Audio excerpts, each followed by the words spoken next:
एक जाना पहचाना चेहरा और लंबे समय से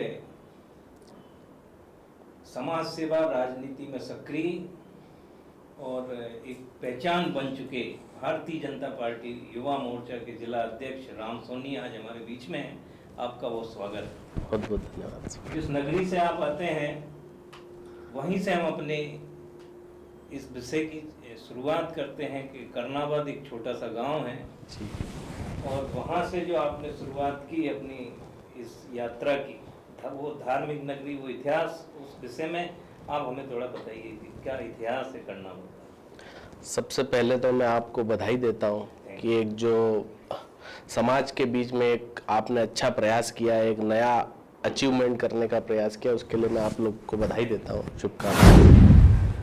मैं जिस गांव से आता हूँ वह भगवान कर्णेश्वर की नगरी के नाम से महाभारत कालीन एक मंदिर वहाँ पर विराजित है, जिसकी मान्यता है कि राजा कर्ण के द्वारा उस मंदिर की स्थापना की थी। मैं और अपना पूरा गांव और अपना पूरा क्षेत्र इस बात की मान्यता भी करता है कि वहाँ जो कुछ तय होता है भगवान कर्णेश्वर की मर्जी से तय होता है। और मैं अपने जीवन को चरितार्थ करते हुए अपना जीवन जो मानता हूँ उनके आशीर्वाद से ही मानता हूँ। यही कर्नावत का एक कौरव पांडव कालीन एक मंदिर है, उसी के आदर्शों पे, उन्हीं के पद चिन्हों पर चलकर मैं अपना राजनीतिक जीवन का भी शुरुआत कर रहा हूँ। बहुत अच्छी बात यह है कि आप उनको ही आदर्श मानते हुए यहाँ से अपनी यात्रा की शुरुआत आपने की और इतनी कम उम्र में आपने एक जो बड़ा दायित्व अपने कंधों पे लिया और उसे अभी तक निभाते आ रहे हैं। लगभग कितना कार्यकाल हो गया आपको जिला अध्यक्ष के पद पे? युवा मोर्चा अध्यक्ष की जवाबदारी को लगभग मुझे 1.5-2 साल होने आए हैं। इसके पूर्व भी मैं युवा मोर्चा में करीब 7 से 8 साल से संपर्कित हूँ। लगातार मेरे परिवार की बात करें तो जनसंघ के जमाने से मेरे दादाजी, मेरे पिताजी और अब तीसरी पीढ़ी का मैं भारतीय जनता पार्टी का कार्यकर्ता हूँ। तीसरी पीढ़ी के आप कार्यकर्ता हैं। भविष्य में अब आप कोई लक्ष्य लेके भी चल रहे हैं? आपका कोई निजी लक्ष्य भी है कि मुझे इस पड़ाव तक पहुंचना है? जिस विचार के साथ मैं काम कर रहा हूँ उस विचार में मेरा कोई लक्ष्य नहीं है। भारतीय जनता पार्टी विश्व की एक ऐसी पार्टी है जो कार्यकर्ताओं के लक्ष्य को भारतीय जनता पार्टी का संगठन साधता है, संगठन कार्यकर्ताओं के बारे में विचार करता है। उसी पार्टी का मैं एक छोटा सा कार्यकर्ता हूं। जो संगठन जवाबदारी देगा उसे पूर्ण मनोयोग के साथ, सकारात्मक भाव के साथ पूर्ण करूंगा। अभी जो जवाबदारी है उसके लिए अब यदि हम व्यक्तिगत चर्चा करें तो कितना समय आपको रोज देना पड़ता है? लगातार 7 से 8 घंटे। और वर्तमान समय में जब ऐसे समय में युद्ध स्तर का समय अभी भारतीय जनता पार्टी के लिए मध्य प्रदेश में और देश में देखा जा रहा है, आगामी 2023 और 24 के चुनाव को लेकर भारतीय जनता पार्टी हम जैसे जवाबदार कार्यकर्ताओं के लिए पूरे समयदानी कार्यकर्ता की आवश्यकता भारतीय जनता पार्टी को है।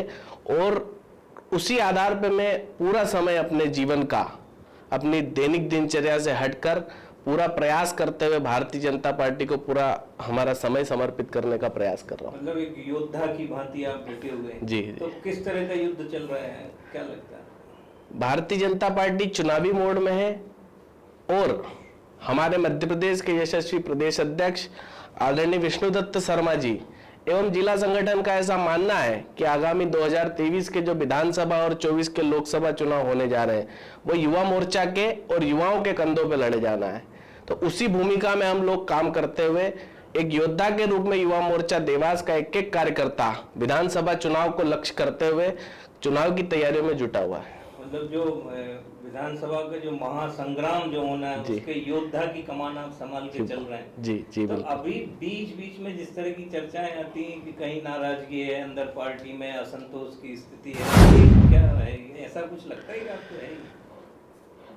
हो सकता है, इस प्रकार की कई बातें हैं, लेकिन ये भारतीय जनता पार्टी के परिवार का विषय है।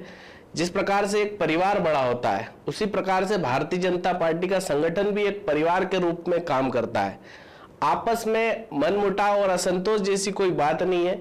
जो भी राजी नाराजगी है किसी कार्यकर्ताओं में तो भारतीय जनता पार्टी के संगठन के अंदर है, घर में बातें हैं और घर के भाई का भाई से लड़ने का एक अधिकार जो होता है, उसी प्रकार के प्रेम और स्नेह से हम सब कार्यकर्ता काम करते हैं।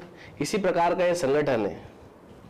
तो अभी विधानसभा चुनाव में देवास की जो सभी विधानसभा हैं जी। उसमें क्या लगता है आपको, क्या स्थिति है? देवास जिले की 5 विधानसभा, चाहे हम बागली विधानसभा की बात करें, खातेगांव की बात करें, सोनकच्छ की बात करें, हाटपिपलिया की बात करें या देवास के, तो ऐतिहासिक मतों से इस बार भारतीय जनता पार्टी की विजय इस देवास जिले में होने वाली है। ऐतिहासिक विजय की बात कर रहे हैं युवा मोर्चा जिला अध्यक्ष राम सोनी।